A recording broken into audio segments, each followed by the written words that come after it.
नमस्कार, स्वागत, अभिनंदन करता हूं दोस्तों। आज हम अध्याय तीसरा भारत का मानसून एवं जलवायु इस अध्याय का अध्ययन करेंगे। चैनल पर पहली बार हैं, चैनल को अभी सब्सक्राइब कर ले, बेल वाले नोटिफिकेशन घंटी को ऑन करें। इस वीडियो को अगर फेसबुक पेज इंस्टाग्राम पे हैं तो हेमंत ऑनलाइन क्लासेस को अभी फॉलो करें। इससे पहले हम 2 अध्याय का अध्ययन कर चुके हैं। इसके कुल मिला के 14 अध्याय हैं, जिसमें हमने 2 कंप्लीट किए। पहला था भारत का सामान्य परिचय, दूसरा था भारत का भौतिक विभाजन, और आज हम अध्ययन करने जा रहे हैं भारत का मानसून एवं जलवायु। वीडियो को दोस्तों शुरू करते हैं। मानसून अरबी भाषा का शब्द है जिसका अर्थ है मौसम, ऋतु, हवाओं की दिशा में परिवर्तन। मानसून की सर्वप्रथम व्याख्या अरब विद्वान अल मसूदी ने की थी। भारतीय मानसून को कृषि हेतु जुए की संज्ञा दी जाती, क्योंकि मानसून की प्रबलता के कारण कृषि का विकास अधिक होता है। मानसून कमजोर होने पे कृषि चौपट हो जाती है। भारतीय मानसून को देश के द्वितीय वित्त मंत्री की संज्ञा दी जाती है। आम्र वर्षा यह एक पूर्व मानसून बौछार है जो आम की फसल हेतु लाभदायक है, जो मुख्य रूप से कर्नाटक व केरल में होती है। फूलों की बौछार यह एक पूर्व मानसून बौछार है जो कर्नाटक, तमिलनाडु राज्यों में कॉफी के पौधों पर फूलों को जल्दी खिलने में योगदान देती है। काल वैसाखी यह भारत के उत्तरी पूर्वी राज्यों में चलने वाली तीव्र विनाशकारी वर्षायुक्त पवने हैं, लेकिन ये पवने जूट की खेती हेतु लाभदायक है। ये पवने वैशाख माह में पश्चिम बंगाल राज्य में चलती हैं। बारदोली छिड़ा यह असम राज्य में चलने वाली तीव्र विनाशकारी एवं वर्षायुक्त पवने। दोस्तों, ये जो हम अध्ययन कर रहे हैं भारत का मानसून, यह बहुत ही शानदार टॉपिक है जो आपके हर एग्जाम के लिए महत्वपूर्ण है। वीडियो में अंत तक जरूर बने रहें। चीर सम्मत विचारधारा तापीय परिकल्पना, यह कहा एडमंड हेली ने। आप देखिए, ये उच्च दाब और मैप के अनुसार यहाँ न्यून दाब बताया गया है। जो हिंद महासागर से जो हवाओं का दबाव होता है यह उच्च दाब, और ऊपर से लगता है ये न्यून दाब। ये दक्षिणी पश्चिम मानसून के अंतर्गत आता है। नेक्स्ट हम आगे देख रहे हैं, तो ये भारत का मानसून जलवायु, यह बुक संकल्प की ओर से आती है और शानदार संजय जी चौधरी के द्वारा, जो इनके संकलनकर्ता के टीम के द्वारा, संकल्प पब्लिकेशन गंगानगर राजस्थान की। और भारत का भूगोल जो आपके हर एग्जाम के लिए महत्वपूर्ण है, तो वीडियो पूरा देखें जिससे आपका टॉपिक का कॉन्सेप्ट क्लियर हो जाए। 14 अध्याय हैं। इस 14 अध्याय को इस बुक के अंतर्गत और भी है, इसके अंतर्गत हम इसको कंप्लीट करेंगे, पर भारत के भूगोल के अंतर्गत इसमें 14 अध्याय दिए गए हैं। तो यहाँ पे है, यह परिकल्पना सूर्य की तापमान की प्राप्ति उच्च दाब एवं निम्न दाब की स्थितियों पर निर्भर है। ग्रीष्मकाल के दौरान उत्तर भारत के तिब्बती पठारों में तापमान की अधिकता के कारण हवाएं गर्म हल्की होकर ऊपर की ओर उड़ती हैं, जिससे निम्न दाब का क्षेत्र निर्माण होता है, जबकि इसकी तुलना में समुद्री भागों में उच्च दाब पाया जाता है। पवने जलीय उच्च दाब क्षेत्र से समुद्री आर्द्रता के कारण पश्चात भारत में दक्षिण पश्चिम मानसून के रूप में वर्षा करने में योगदान देती हैं। ये देखिए, उच्च दाब, निम्न दाब और उत्तरी पूर्व मानसून, ये उत्तर से पूर्व की ओर मानसून, ये हिंद महासागर की ओर बढ़ता है।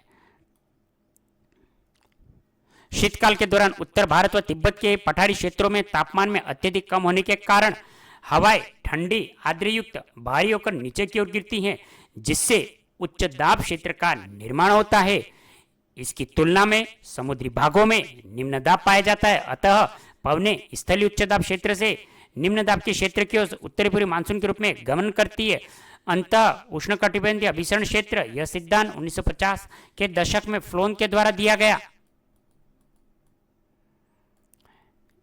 ये देखिए, अंतः उष्णकटिबंधीय अभिसरण, फ्लोन के द्वारा मानसून की उत्पत्ति के प्रमुख कारण दाब पेटियों का विस्थापन, दाब पेटियों का विस्थापन। नोट, सूर्य की बदलती स्थिति के अनुसार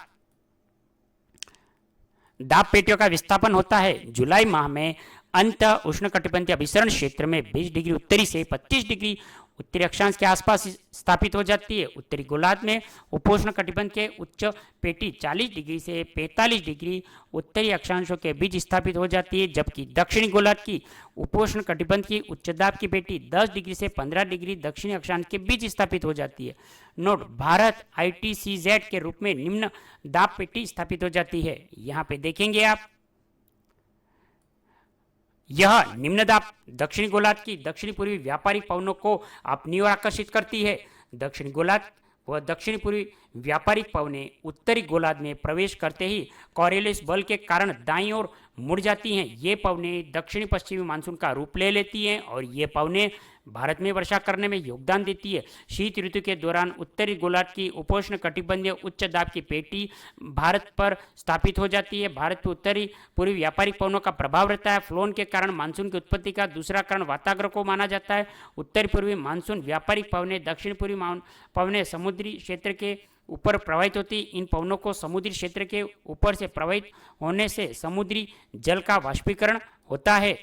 ये पवनें भूमध्य रेखा के निकट आपस में आकर एक दूसरे से टकरा की ओर ऊपर की ओर गमन करती, जिससे भूमध्य रेखीय क्षेत्रों में उष्णकटिबंधीय वाताग्र का निर्माण होता है और यह वाताग्र आर्द्रता से जल युक्त होकर जेट स्ट्रीम के द्वारा आकर्षित होने के पश्चात भारत में वर्षा करने के योगदान देती हैं। अब है वाताग्र। वाताग्र एक त्रिआयामी ढलान युक्त सीमा है जो दो विभिन्न भौतिक गुणों वाली वायु राशियों के मध्य में स्थित होता है। यह एक निम्न दाब का क्षेत्र है। वाताग्र के ऊपरी भागों में बादलों का निर्माण एक निकटवर्ती भूमध्य रेखीय क्षेत्रों में वर्षा करना सर्वप्रथम विशेषता है।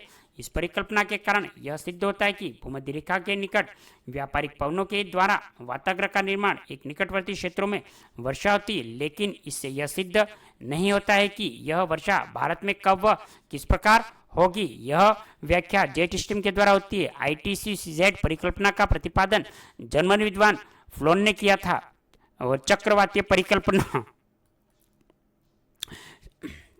परिकल्पना इस परिकल्पना का प्रतिपादन ऑस्ट्रेलिया के विद्वान स्पैट ने किया, जिस परिकल्पना के अनुसार बंगाल की खाड़ी, अरब सागर के क्षेत्र, वायुपुंजों, वायु राशियों के द्वारा अनेक छोटे छोटे चक्रवातों का निर्माण होता है। इन चक्रवातों का प्रभाव ग्रीष्मकाल में अधिक रहता है। यही चक्रवात जेट स्ट्रीम के द्वारा आकर्षित होकर भारत में चक्रवाती वर्षा करने में योगदान देते हैं। तो है कि भारत में चक्रवाती वर्षा करने में योगदान कौन देते हैं तथा इसका प्रतिपादन किसने किया तथा यह किस खाड़ी से किस सागर के और इनका निर्माण होता है। दोस्तों, ऐसे जो पॉइंट इसके अंतर्गत हैं आप इनको अपने रजिस्टर में अभी नोट करें। नेक्स्ट है जेट स्ट्रीम की परिकल्पना। जेट स्ट्रीम वायुमंडलीय पछुआ पवनों के मध्य क्षेत्र में अति तीव्र गति से पश्चिम से पूर्व दिशा की ओर चलने वाली उच्च स्तरीय वायु जेट स्ट्रीम के नाम से जाना जाता है। जेट स्ट्रीम की गति 120 से 600 किलोमीटर घंटा होती है। जेट स्ट्रीम पछुआ पवनों का एक भाग है। जेट स्ट्रीम परिकल्पना से संबंधित प्रमुख विद्वानों ने कोटेश्वरम, पंत, रामास्वामी, रामामूर्ति, फ्लोन, हैमिल्टन है। हैमिल्टन विद्वान जेट स्ट्रीम का संबंध संपूर्ण शोभमंडल से जोड़ते हैं, जबकि अन्य विद्वानों से इसे शोभमंडल की निचली वायु से संबंध स्थापित किया। जेट स्ट्रीम सामान्यतया पृथ्वी की सतह से 7 से 18 किलोमीटर की ऊंचाई पर प्रवाहित होती है। जेट स्ट्रीम की स्थिति सूर्य के उत्तरायण के दक्षिण होने के साथ साथ दाब पेटियों में खिसकाव के कारण निरंतर बदलती रहती है। जेट स्ट्रीम भारतीय मानसून की धुरी रहता है। जेट स्ट्रीम की ग्रीष्मकालीन स्थिति, उसका प्रभाव ग्रीष्मकालीन के दौरान सूर्य के उत्तरायण होने के कारण साथ साथ जेट स्ट्रीम का प्रवाह अधिकांशतः तिब्बत से पठारी क्षेत्र की उत्तरी दिशा में होता है। जेट स्ट्रीम का प्रवाह तिब्बत के पठार के उत्तर दिशा में होने के कारण पश्चिम से पूर्व की ओर आने वाली जेट स्ट्रीम भूमध्य रेखा के निकट ITCZ वाताग्र से युक्त बादलों को अपनी ओर आकर्षित करने में योगदान देती है। साथ ही इसी समय उत्तर भारत के क्षेत्र में बनने वाले निम्न दाब भी बादलों को आकर्षित करने में योगदान देता है। इनके आकर्षित होने की दिशा दक्षिण पश्चिम के उत्तर पूर्व होती है, इसलिए इसे दक्षिण पश्चिम मानसून के नाम से जाना जाता है। यहाँ मानसून से तात्पर्य उत्तर पूर्वी व्यापारिक पवनों की परिकल्पन तथा फलस्वरूप होता है। दक्षिणी पश्चिम मानसून को दो भागों में बांटा जा सकता है, अरब सागर की शाखा, बंगाल की खाड़ी की शाखा। अरब सागर की शाखा, मानसून की यह शाखा जेट स्ट्रीम द्वारा आकर्षित होकर दक्षिण, पश्चिम और उत्तर पूर्व की दिशा की ओर बढ़ती है, लेकिन मार्ग में बढ़ते हुए पश्चिमी घाट के पश्चिम ऊपरी भागों में जाकर टकराती है और मानसूनी वर्षा करने में योगदान देती है। इसे मानसून के प्रस्फोट के नाम से जाना जाता है। सामान्यतया मानसून की इस शाखा को केरल राज्य में प्रवेश सर्वप्रथम 1 जून को होता है। अरब सागर की यह शाखा पश्चिमी घाट के पश्चिमी भागों में लगभग 500 सेंटीमीटर वर्षा करने में योगदान देती है, जबकि पश्चिमी घाट के पश्चिमी निचले मैदानी भागों में अर्थात कोंकण तट, केनेरा तट, मालाबार तट क्षेत्रों में लगभग 200 सेंटीमीटर वर्षा होती है। पश्चिमी घाट के पूर्वी भागों में वर्षा लगभग 25 से 50 सेंटीमीटर, अपेक्षाकृत कम वर्षा प्राप्ति के क्षेत्र वृष्टि छाया के अंतर्गत प्रदेश के अंतर्गत आते हैं। पश्चिमी घाट पे वर्षा करने के पश्चात यह शाखा 3 भागों में बट जाती है। एक भाग तमिलनाडु राज्य व उत्तरी व आंध्र प्रदेश राज्य में लगभग 125 सेंटीमीटर वर्षा करने में योगदान देती है। दूसरी शाखा है मध्य भारत में आगे की ओर बढ़ती है। मध्य भाग में यह आगे की ओर बढ़ती है। इसी कारण और विंध्याचल व सतपुड़ा पर्वत के निकट क्षेत्र में भी घनघोर वर्षा करती है। ये दूसरी जो शाखा है। इस कारण अमरकंटक क्षेत्र के प्रचुर जैव विविधता पाई जाती है। अब है यहाँ पे मध्य भारत के क्षेत्र जल से स्थल की अर्थात समुद्र से बढ़ती दूरी के साथ साथ भूमध्य रेखा से बढ़ती दूरी के साथ साथ वर्षा मात्रा में लगातार कमी होती जाती है। इस प्रकार मध्य भारत के क्षेत्र औसतन 100 सेंटीमीटर वर्षा, तीसरा भाग गुजरात राजस्थान में प्रवेश करता है। मार्ग में अरावली पर्वतमाला समांतर होने के कारण पश्चिमी राजस्थान में अधिक वर्षा नहीं होती है। अंततः यह शाखा आगे बढ़ती हिमाचल प्रदेश उत्तराखंड राज्य में हिमालय पर्वत से टकराकर लगभग 125 सेंटीमीटर वर्षा करने में योगदान है। राजस्थान के पश्चिम भाग में वर्षा की मात्रा अधिकतम 50 सेंटीमीटर, न्यूनतम 0 सेंटीमीटर। इस प्रकार राजस्थान के अधिकांश क्षेत्र में दक्षिण पश्चिमी मानसून व अरब सागर की शाखा से होती है। बंगाल की खाड़ी की शाखा का मानसून इस शाखा का मानसून जेट स्ट्रीम के द्वारा आकर्षित होकर दक्षिण पश्चिम के उत्तर पूर्व की ओर पूर्वी घाट के सहारे आगे बढ़ती है और मेघालय राज्य में गारो खासी जयंती पर्वतों से टकराने के बाद घनघोर वर्षा करने में योगदान देती है। खासी पर्वत पर स्थित मासिंद्रम स्थान पर विश्व का सर्वाधिक वर्षा होती है। यह लगभग 1100 से 1300 सेंटीमीटर होती है। बंगाल की खाड़ी की शाखा का एक भाग असम व अरुणाचल प्रदेश राज्यों में वर्षा करता है। इस प्रकार भारत के उत्तर पूर्वी राज्यों में सिक्किम, पश्चिम बंगाल राज्य में बंगाल की खाड़ी की शाखा से अधिकांश वर्षा होती है। इसी शाखा का एक भाग लगभग पूर्व से पश्चिम की दिशा की ओर हिमालय के सहारे आगे बढ़ता है और मध्य भारत के क्षेत्रों में वर्षा करते हुए अरावली पर्वतमाला से जाकर टकराता है। अरावली पर्वत के पूर्व में स्थित न्यूनतम 50 सेंटीमीटर और अधिकतम 150 सेंटीमीटर वर्षा करने में योगदान देता है। लगभग पूर्व दिशा में होने वाली इस वर्षा को पूर्वयोग के नाम से जाना जाता है। बंगाल की खाड़ी की शाखा का मानसून अरब सागर की शाखा के मानसून आपस में एक दूसरे से झारखंड के छोटा नागपुर के पठारी क्षेत्रों में मिलते हैं। बंगाल की खाड़ी की शाखा मानसून से पश्चिमी भाग बंगाल के तटीय क्षेत्रों में 150 सेंटीमीटर अधिक वर्षा, जबकि आगे बढ़ने के साथ साथ राजस्थान की ओर से वर्षा की मात्रा में कमी आती जाती है। राजस्थान अपनी अधिकांश वर्षा दक्षिण पश्चिम मानसून की बंगाल की खाड़ी से शाखा को प्राप्त कर लेता है। दक्षिण पश्चिम मानसून की वर्षा भारत में लगभग 4 माह तक होती है, लेकिन यह वर्षा रुक रुक के अर्थात अंतराल के पश्चात अतः वर्षा के दिनों में सामान्यतः कुल संख्या में 40 से 45 दिनों तक रहती है। भारत की औसत वर्षा 150 सेंटीमीटर। भारत के पूर्व मानसून वर्षा देश की कुल वर्षा का 10% रहता है एवं दक्षिण पश्चिम मानसून के दौरान 73% व मानसून वर्षा के पश्चात वर्षा का लगभग 15% तथा 2% वर्षा शीतकालीन मानसून के दौरान रहती है। जेट स्ट्रीम शीतकालीन स्थित उसका प्रभाव सूर्य के दक्षिणायन के साथ साथ दाब कटिबंध भी दक्षिण की ओर खिसक जाती है। जेट स्ट्रीम का प्रभाव भी थोड़ा दक्षिणी दिशा में खिसक जाता है, जिसके फलस्वरूप जेट स्ट्रीम भूमध्य सागर की प्रवाह की होती है। भूमध्य सागर के ऊपर से प्रवाहित होने के कारण भूमध्य सागर के क्षेत्र में निर्मित शीतोष्ण कटिबंधीय चक्रवातों आर्द्रता के साथ वर्षा बढ़ती है और इसमें कुछ मात्रा आर्द्रता कैस्पियन सागर, लाल सागर के फारस की खाड़ी से प्राप्त होती है। आर्द्रता युक्त जेट स्ट्रीम तिब्बत के पठारी क्षेत्र से टकरा के अधिकांश दक्षिण दिशा से गुजर जाती है। कुछ भाग विखंडित होकर भारत के क्षेत्रों में पश्चिम विक्षोभ उथल पुथल के रूप में शीतकालीन वर्षा करने में योगदान है। शीतकालीन पश्चिम विक्षोभ में होने वाली इस वर्षा को मावट के नाम से जाना जाता है। तो शीतकाल में पश्चिमी विक्षोभ से होने वाली वर्षा को मावट के नाम से जाना जाता है और यह आपके रीड प्री में 2011 में आ चुका है। नोट करें दोस्तों, अंततः उत्तर भारत में मावट के रूप में वर्षा करने के पश्चात बादलों का विखंडन भाग उत्तरी पूर्वी व्यापारिक पवनों की द्वारा आकर्षित होकर उत्तर पूर्व दक्षिण पश्चिम की ओर आगे बढ़ता है और इसे उत्तर पूर्वी मानसून या लौटते हुए मानसून के नाम से भी जाना जाता है। इस मानसून के आगे बढ़ने के कारण उत्तरी भारत में उच्च दाब का क्षेत्र बनना, भूमध्य रेखा के निकट निम्न दाब का निर्माण होना, अतः उत्तरी पूर्वी मानसून के आगे बढ़ता हुआ दक्षिण पश्चिम भारत व बंगाल की खाड़ी के क्षेत्रों से गमन करता है और बंगाल की खाड़ी के क्षेत्र में आर्द्रता के कारण के पश्चात पूर्वी घाट के, ये देखिए मैप के द्वारा दोस्तों, ये भारत का जलवायु प्रदेश जो कोपेन के अनुसार, ये कोपेन की जो योजना है उसके अनुसार है।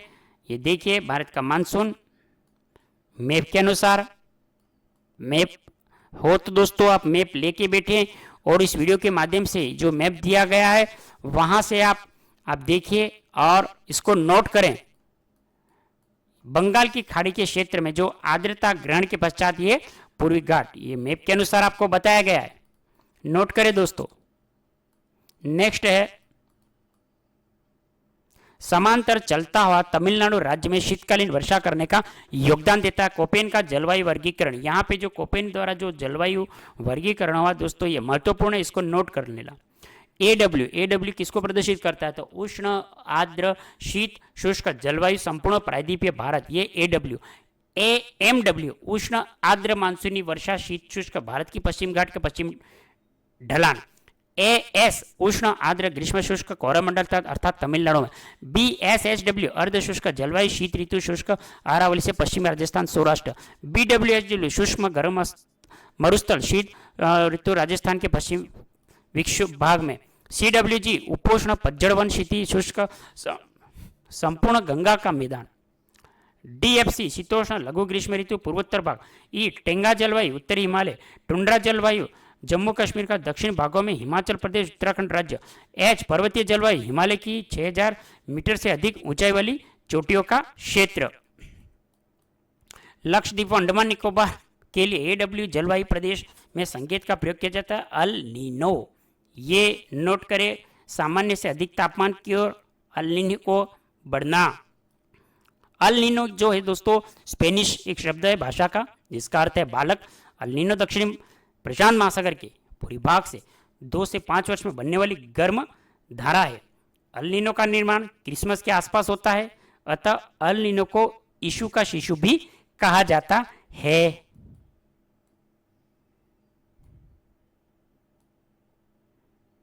अल नीनो को महासागरीय बुखार भी कहा जाता है। अल नीनो के कारण दक्षिण प्रशांत महासागर हिंद महासागर दाब परिस्थितियों में परिवर्तन होता है। अल नीनो के कारण मानसून की तीव्रता कम हो जाती है। अल नीनो के कारण दक्षिण अमेरिका महाद्वीप के पेरू तट के आसपास गर्म जल स्थित होता है, जिसके कारण दक्षिण प्रशांत महासागर पूर्वी भाग वायु सहवन, जिसके कारण दक्षिण गोलार्ध व्यापारिक पवनें कमजोर हो जाती हैं, वाष्पीकरण मात्रा कम हो जाता है। भारत की और जाने वाली मानसूनी पवनों को अधिक जलवाष्प नहीं मिल पाता है। ये पवनें भारत में कम वर्षा करती हैं, अतः अल नीनो का भारतीय मानसून पे नकारात्मक प्रभाव रहता है। ला नीनो यह स्पेनिश भाषा का शब्द है जिसका अर्थ है बालिका। एक तरफ था अल नीनो जिसको क्या कहते हैं ये आप कमेंट बॉक्स में कमेंट करेंगे। यह स्पेनिश शब्द है। ला नीनो भी क्या है कि स्पेनिश शब्द है जिसका अर्थ है बालिका। तो अल नीनो शब्द किस भाषा का है, इसका अर्थ क्या है यह कमेंट करेंगे। ला नीनो ठंडी पेरू धारा से भी ठंडी धारा है। इस ठंडी जल धारा का निर्माण ठंडे जल के अपलवन के कारण होता है।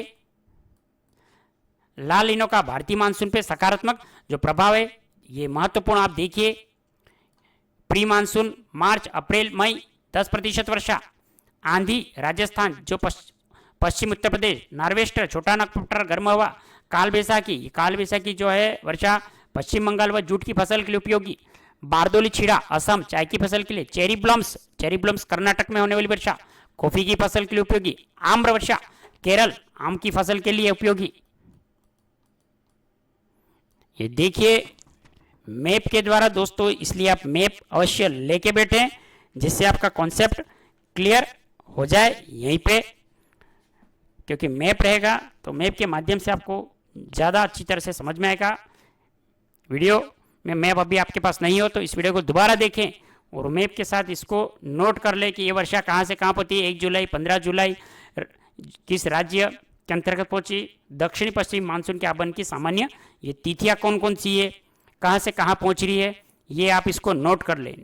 अब है दक्षिणी पश्चिम मानसून जून जुलाई अगस्त सितंबर तक 73% हो जाती है। दक्षिण पश्चिम जो मानसून है जो जुलाई अगस्त और सितंबर जिसको चौमासा कहते हैं 4 मास के अंतर्गत ये होता है और 73% जो होता है यह आपके कंप्लीट हो जाता है, जिसमें अरब सागर से आपके 35%, बंगाल की खाड़ी पे 65%, अरब सागर अर्थात 1 जून को केरल, 5 जून को कर्नाटक, 7 और 10 जून को महाराष्ट्र गोवा, 15 जून को गुजरात, 20 और 25 जून को राजस्थान, 1 जुलाई को दिल्ली और 15 जुलाई को पंजाब।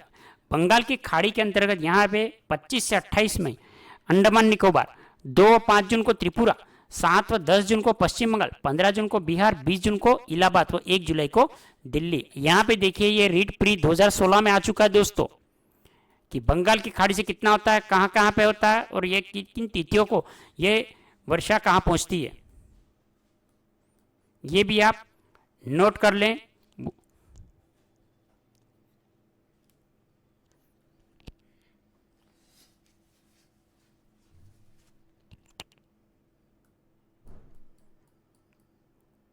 अब है लौटता हुआ मानसून, प्रत्यावर्तन काल और उत्तरी पूर्वी मानसून अक्टूबर और 15% वर्षा जो 1 सितंबर पंजाब, 10 और 15 सितंबर राजस्थान, 15 अक्टूबर 1 नवंबर केरल और सबसे बाद में नोट केरल में सर्वाधिक महीनों तक का मानसून ठहरता है 5 और 6 माह, जबकि पंजाब राज्य में कम समय तक ठहरता है, 1.5 माह में मानसून ठहरता है लगभग। तो राजस्थान में सर्वाधिक दिनों तक ठहरता है, झालावाड़ में 43 दिन, राजस्थान में सबसे कम दिनों तक, जैसलमेर 3 दिन। उत्तरी पूर्वी मानसूनी हवाएं बंगाल की खाड़ी से आर्द्रता ग्रहण करके अक्टूबर से नवंबर तमिलनाडु राज्य कोरोमंडल तट 75% अधिक वर्षा करने में योगदान देती। शीतकालीन मानसून भूमध्य सागरीय पश्चिमी विक्षोभ से दिसंबर से जनवरी 2% वर्षा, पश्चिमी विक्षोभों से जम्मू कश्मीर हिमाचल प्रदेश में हिमपात है जो सेब की खेती के लिए उपयुक्त मानी जाती है। पंजाब हरियाणा राजस्थान अर्थात विशाल मैदान में वर्षा मावट के रूप में नाम से जानी जाती है जो रबी की फसल के लिए उपयुक्त है। भारत में सर्वाधिक वर्षा वाला राज्य जो मेघालय है, भारत में न्यूनतम वर्षा वाला राज्य जम्मू कश्मीर, राजस्थान में सर्वाधिक वर्षा वाला जिला झालावाड़, राजस्थान में न्यूनतम वर्षा वाला जिला जैसलमेर, भारत में सर्वाधिक वर्षा वाला स्थान मासिंद्राम, भारत में न्यूनतम वर्षा वाला स्थान लेह, राजस्थान में सर्वाधिक वर्षा वाला स्थान माउंट आबू, राजस्थान में कम वर्षा वाला स्थान सम जैसलमेर, भारत में सर्वाधिक परिवर्तनशील वाला राज्य उत्तर प्रदेश, राजस्थान में सर्वाधिक परिवर्तनशील वाला जिला बाड़मेर, भारत में औसत वार्षिक वर्षा 125 सेंटीमीटर 125, राजस्थान में औसत वर्षा 57 सेंटीमीटर। भारत की जलवायु उष्ण कटिबंधीय मानसूनी प्रकार, राजस्थान की जलवायु उपोष्ण मानसूनी प्रकार की। मानसून विच्छेद दक्षिण पश्चिम मानसून काल में एक बार में कुछ दिनों तक वर्षा होने के बाद यदि एक दो या कई सप्ताह तक वर्षा न हो तो इसे मानसून विच्छेद कहा जाता है। उदाहरण उत्तर भारत के विशाल मैदान में मानसून का विच्छेद उष्ण कटिबंधीय चक्रवातों में कमी होने के कारण उष्ण कटिबंधीय अभिसरण क्षेत्र की स्थिति में बदलाव होने का होता है। पश्चिम तट पर मानसून विच्छेद तब होता है जब मानसूनी पवनें तट के समांतर बहने लगे। मानसून का परिवर्तन मानसून के पीछे हटने या लौटने को मानसून का निवर्तन कहते हैं। मानसून का निवर्तन अर्थात मानसून के पीछे हटना मानसून का निवर्तन कहते हैं। सितंबर के आरंभ से उत्तर पश्चिम भारत में मानसून पीछे हटने लगती है। मध्य अक्टूबर तक दक्षिणी भारत को छोड़ के शेष भारत से निवृत्ति हो जाती है। लौटती हुई मानसूनी पवनें बंगाल की खाड़ी आर्द्रता ग्रहण करके उत्तर पूर्वी मानसून के रूप में तमिलनाडु में भी वर्षा करती है। मानसून निवर्तन के मुख्य संकेत स्वच्छ आकाश, तापमान वृद्धि, बंगाल की खाड़ी में अधिक दाब, कार्तिक मास की उष्मा, मानसून निवर्तन की उमस युक्त गर्मी को कार्तिक मास की उष्मा कहते हैं। मानसून से संबंधित सिद्धांत, चिर सम्मत सिद्धांत और आधुनिक सिद्धांत, जिसमें आप देखेंगे कि चिर सम्मत में तापीय परिकल्पना ये एडमंड हेली ने दिया। आधुनिक सिद्धांत के अंतर्गत आप देखेंगे ITCZ फ्लोन सिद्धांत, जेट स्ट्रीम का सिद्धांत, अल्निनो लालिनो का सिद्धांत ये अल्बर्ट वॉल्कर ने दिया। अब है उपोष्ण जेट स्ट्रीम। उपोष्ण जेट स्ट्रीम यह है आपका MTE, और उष्ण कटिबंधीय पूर्वी जेट स्ट्रीम यह है आपका कोटेश्वरम। नेक्स्ट आप देखेंगे वार्षिक वर्षा का वितरण। भारत में वार्षिक वर्षा का जो वितरण है ये आप देखें कि भारत में 116 सेंटीमीटर औसत वार्षिक वर्षा प्राप्त होती है। वितरण के अनुसार भारत में 4 प्रमुख क्षेत्र हैं, जिसमें अधिक वर्षा वाला, मध्य वर्षा वाला, न्यून वर्षा वाला, अपर्याप्त वर्षा वाला। अधिक वर्षा अर्थात 200 सेंटीमीटर से अधिक वर्षा वाले क्षेत्र को, 200 सेंटीमीटर से जहां अधिक होती है वह अधिक वर्षा वाला क्षेत्र के अंतर्गत आता है। 100 या 200 सेंटीमीटर के जो मध्य होती है वह मध्य वर्षा वाला क्षेत्र, 50 और 100 सेंटीमीटर के अंदर न्यूनतम वर्षा वाला, और 0 से 50 अर्थात अपर्याप्त वर्षा वाला क्षेत्र। ये देखिए ये सिंबल बनाए गए हैं डायग्राम के अनुसार, आप इनको नोट कर ले। मैप लेके बैठे, मैप अभी नहीं हो तो आप जब वीडियो दोबारा देखें उसको ज़रूर नोट कर रहे, जिससे आपको पता चलेगा कि कहाँ ज़्यादा वर्षा हो रही है, अधिकतम कहाँ है, न्यूनतम कहाँ है और अपर्याप्त कहाँ है। नेक्स्ट है आपके अधिक वर्षा वाला क्षेत्र, ये 200 सेंटीमीटर। आप देखेंगे अधिक वर्षा वाला क्षेत्र ये पूर्वोत्तर भारत के अंतर्गत आता है और कुछ पश्चिमी घाट के अंतर्गत बताया गया है। आप देखिए इसको, यहाँ इस क्षेत्र में 200 सेंटीमीटर से अधिक वर्षा प्राप्त होती है। इस मानसूनी का आगमन सर्वप्रथम निवर्तन अर्थात पश्चिम घाट, गोवा, केरल का तटवर्ती क्षेत्र, करना, अंडमान निकोबार, लक्षद्वीप, उत्तर पूर्वी राज्यों में पाए जाते हैं। ये बताया गया जो इस क्षेत्र को मासीराम जैसे अधिक वर्षा वाला क्षेत्र भी स्थित है। इसी क्षेत्रों के अंदर मासीराम जो सबसे अधिक वर्षा होती है वह भी इन्हीं क्षेत्रों में है।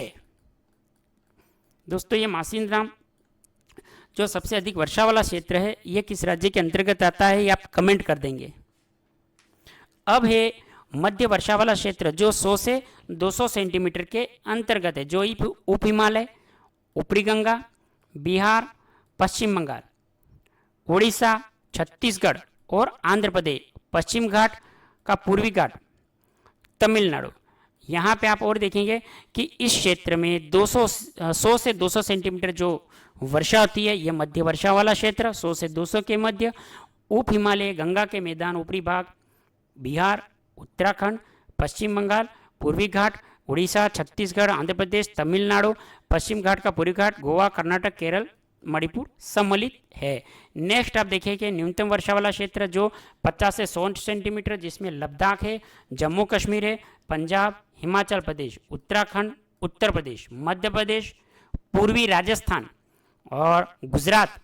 ये इसके बाद में प्रायद्वीपीय पठार, यहाँ पे आप देखेंगे कि यह क्षेत्र अधिकतम भाग पर विस्तृत है भारत के, और इस क्षेत्र में जो वर्षा का रेशो है 50 से 100 सेंटीमीटर वर्षा प्राप्त होती है। यह मुख्यतः जम्मू कश्मीर, लद्दाख, हिमाचल प्रदेश, उत्तराखंड, पंजाब, हरियाणा, पूर्वी राजस्थान, उत्तर प्रदेश, मध्य प्रदेश, गुजरात और प्रायद्वीपीय भारत के अधिकतम भागों में विस्तृत है। नेक्स्ट आप देख लें अपर्याप्त वर्षा वाला क्षेत्र, पंजाब, हरियाणा का दक्षिणी भाग, राजस्थान का पश्चिम भाग, गुजरात का उत्तरी भाग, ये आपके अपर्याप्त वर्षा वाले, जहाँ पे अपर्याप्त जो वर्षा होती है ये आपके 0 से 50 सेंटीमीटर के अंतर्गत, जो पंजाब हरियाणा का दक्षिणी भाग, राजस्थान का पश्चिम भाग, गुजरात का उत्तरी भाग, महाराष्ट्र, तेलंगाना, आंध्र प्रदेश, कर्नाटक, आप देखेंगे कि इस क्षेत्र में 50 सेंटीमीटर से कम वर्षा प्राप्त होती है। यह क्षेत्र आपके लद्दाख, पश्चिमी राजस्थान, महाराष्ट्र, कर्नाटक, तेलंगाना, आंध्र प्रदेश में विस्तृत है। यह क्षेत्र हिमालय तथा पश्चिम घाट में वृष्टिछाया क्षेत्र में आता है। तो दोस्तों ये हमारा जो टॉपिक था भारत का जो मानसून, ये हमने कंप्लीट कर लिया है। मानसून अर्थात जलवायु, ये तीसरा अध्याय था। आप देखेंगे हमारा नेक्स्ट अध्याय है आपके ये भारत के उद्योग, ये हम नेक्स्ट बार करेंगे। अभी से आप इस वीडियो को 2 बार देखें और जहां मैप दिए गए हैं तो मैप ले आइएगा और दोबारा जब इस वीडियो को देखें तो मैप के माध्यम से उन क्षेत्रों को चिन्हित करें कि कहाँ अधिक वर्षा है, कहाँ न्यूनतम है और कहाँ अल नीनो का प्रभाव है, कहाँ नहीं है, और जो प्री मानसून कहाँ पे कहाँ तक आता है, किस राज्य में आता है, उन पॉइंटों को भी मैप के माध्यम से नोट करें, जिससे आपको स्थायी रूप से याद होगा। मैप लाना बहुत आवश्यक है, जिससे आपको एग्जाम में उस समय याद होगा कि मैप के अंदर कहाँ क्या आता है, कौन सी दिशा के अंतर्गत कौन सा राज्य है और कहाँ पे वर्षा का प्रवेश पहले होता है। और दोस्तों, हम ये जो बुक का अध्ययन कर रहे हैं यह है संकल्प की शानदार बुक। अगर बुक की आप इमेज देख लें, बुक का कमेंट करेंगे, आप इस बुक को ऑनलाइन या ऑफलाइन अपने आसपास के बुक स्टोर से प्राप्त कर सकते हैं। बहुत ही अच्छी शानदार बुक है। संकल्प की और भी प्रस्तुति बुक आती है, अर्थात विभिन्न एग्जामों के लिए जो हम भारत का भूगोल अध्ययन कर रहे हैं, ये आपके दोस्तों आईएएस से लगाकर स्टेट पीसीएस के जो भी एग्जाम होते हैं जिसमें भारत के भूगोल से संबंधित पूछा जाता है, ये आपका टॉपिक महत्वपूर्ण है।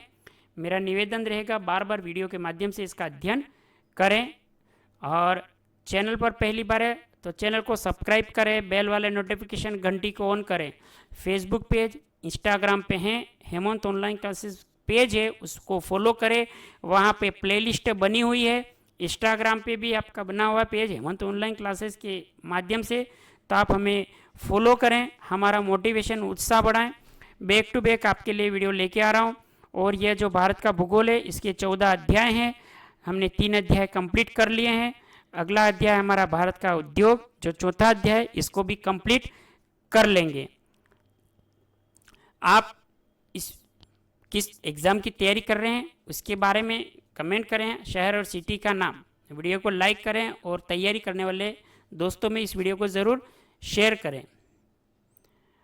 आपने इस वीडियो को दोस्तों इतना अंत तक देखा, इसके लिए मैं आपका दिल से बहुत बहुत धन्यवाद देना चाहूँगा। जय हिंद, वंदे मातरम।